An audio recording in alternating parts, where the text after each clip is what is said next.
Let's talk about how to best onboard to a new position, especially in product management.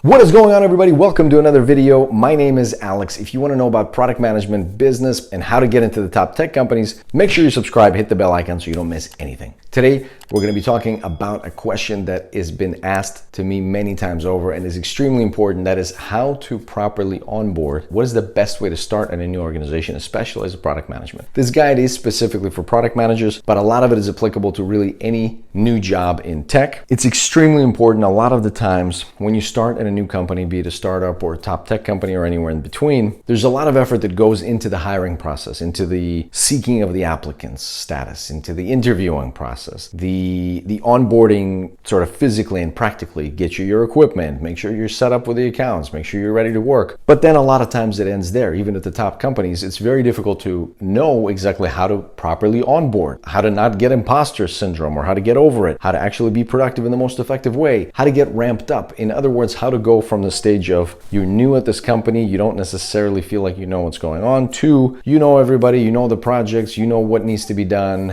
and you are in the zone, so to speak. You feel very much at home. And so how to best bridge that gap. Some people are better at it than others. Certainly certain qualities help with that, but there's some steps that you can take that will absolutely put you in a better condition to actually bridge that gap faster. It'll be easier on your morale and your psychological condition, and it'll just allow you to kind of dive into the work that matters a lot faster. You're going to feel a lot better, and ultimately your trajectory in the company in terms of your career growth or your personal satisfaction, all of the above, will be in a lot better shape. If you've started new companies before, then you know what I'm talking about when I say it can be very difficult to onboard and actually get ingrained into the new team, into the new product company. If you haven't, but you've started a new school, a new organization, group, whatever, you know what it feels like. This is a little piece of that. Let's break this down a little bit. What is the reason why you can't be comfortable and successful right away when you start on a new job? Well, there's a couple reasons. Number one, you don't know the people. You don't know who does what, why, whether they're a strong performer, a weak performer. You don't understand their personal qualities, what they're like to work with. You don't have that context. The second piece is you don't exactly understand the business. Maybe you understand the business from the consumer side, but you don't understand the business from inside. You don't understand how it works. Again, as a product manager, it's very important to understand the business. The more complex, the bigger the company, the more aspects there is to the business, and the harder it is to actually know from outside. And the third thing is you don't know what success actually means at this company. You might have an idea of the culture. If it's a bigger company, you might have some expectation, but you don't really know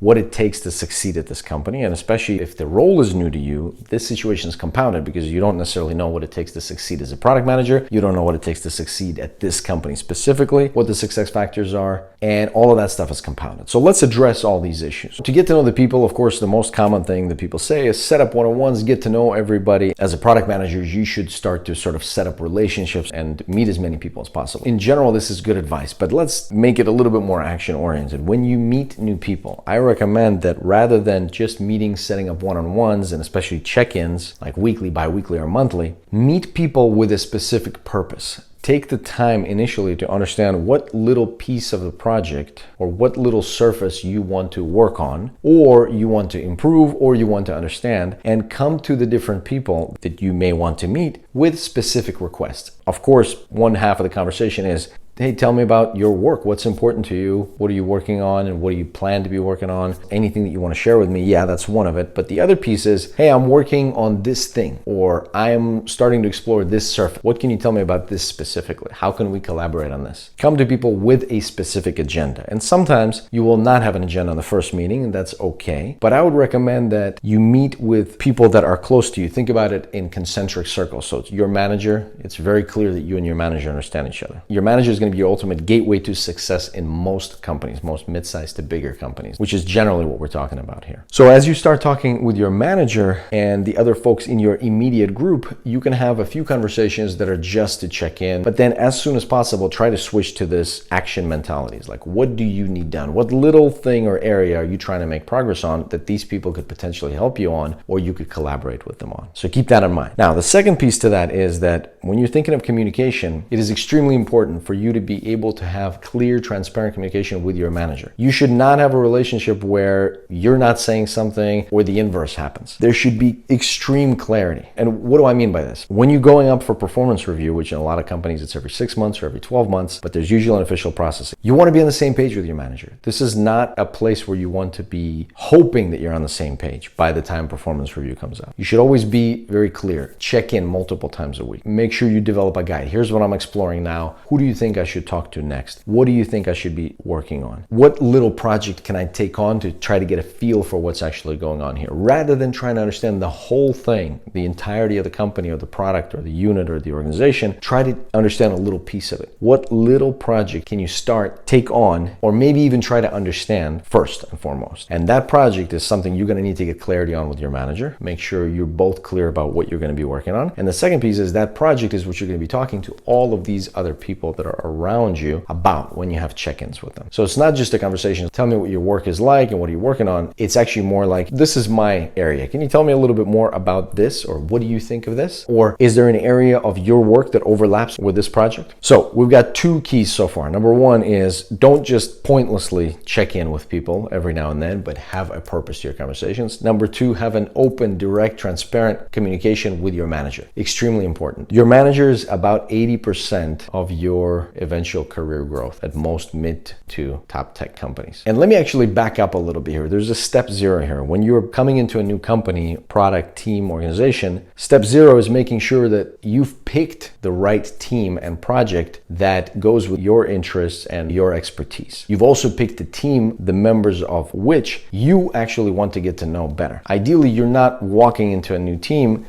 not having met anyone, not having picked this team, and hoping that you're going to land a great team. Now, sometimes that's not going to be the case. You're not going to be able to meet this team, but a lot of the times there's team matching processes in the bigger companies, and you're able to learn about the project and learn about the team. Both of those aspects are extremely important. Make sure you dedicate plenty of time to figuring out what the project is, what the company, what the project is, what the product is, what they're building, and what the plans are roughly, and then who is actually building it. And you've got to make sure that both of those boxes are checked, because you want to be working with people that you enjoy working with, that are the type of people that you enjoy working with, or at least spending time with. And secondly, on a project that you can get behind, that you can be excited about. Sometimes when you're coming into a new product or company, you won't get a choice and you'll just be put where you're put. But a lot of the times you will get a choice, and I want you to take advantage of that and make sure you pick something that you're very happy with. It's very easy to pick the wrong thing and then be stuck with it and be unhappy with it for quite some time. So, great relationship with the manager. You're checking in multiple times a week. You're saying, here's what I'm working on. I'm exploring this part now. I have a bunch of questions. You should have a running doc of questions that you're going to ask your manager at the next meeting.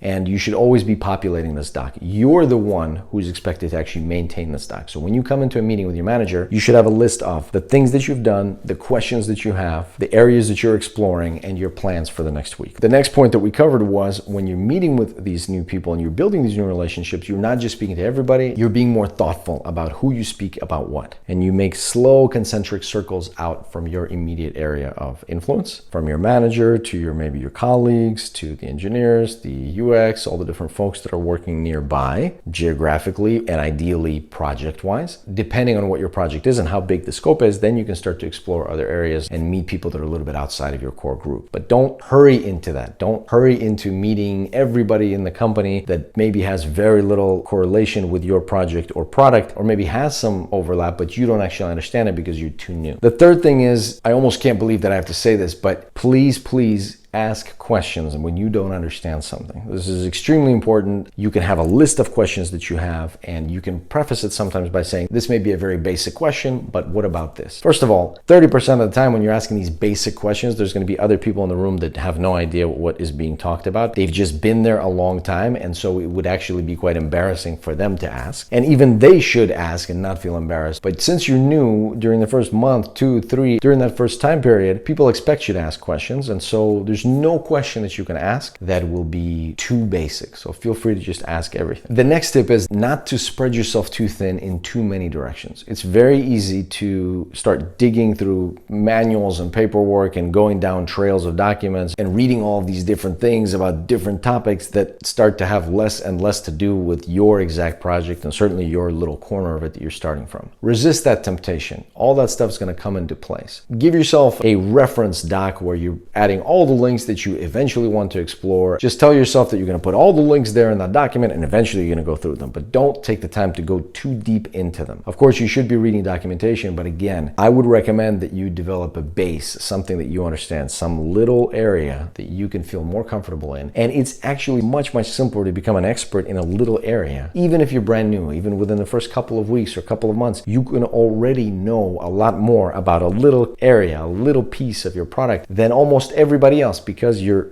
focused and concentrated on it. And this will give you additional confidence because you're going to be able to actually help others just in this space, in this little space. You'll be able to add clarity, which is a lot of times the bigger the company, the more important clarity is because ambiguity is everywhere. Nothing makes sense. Everything's confusing. Can't find anything. And so the more you know, you become an expert, and you become an expert in a little feature first or a little aspect. And then later on, bigger pieces of it and bigger pieces. Eventually you become an expert in a particular product and then maybe a product line and et cetera, et cetera. But you start slowly. The next important tip to keep in mind is to find a mentor or two at the company. Ideally, someone that is in your role and has worked there for a while, and ideally someone that has experience with your product or at least something similar, or your organization or department, or both. Why this is important, I'm going to give you an example. I worked in a certain area and worked for a long time, many months and quarters on some projects and couldn't move it forward. Very difficult to move the projects forward for a variety of reasons. Some of it under my control, a lot of them not under my control. At the conclusion of that period, I left the team and went to work for another team, again for a variety of reasons. But when new people started working in my position where I used to work, they reached out to me, at which point I could tell them quite a bit of information about the people they're working with, the challenges they're likely to face, what to do, what not to do, what I did, what worked, what didn't work, etc. And all of this stuff is, if I had this when I started out, it would be like a treasure trove to me. And people almost always don't invest enough time to actually getting mentors. They think that people won't want to spend time to actually help them.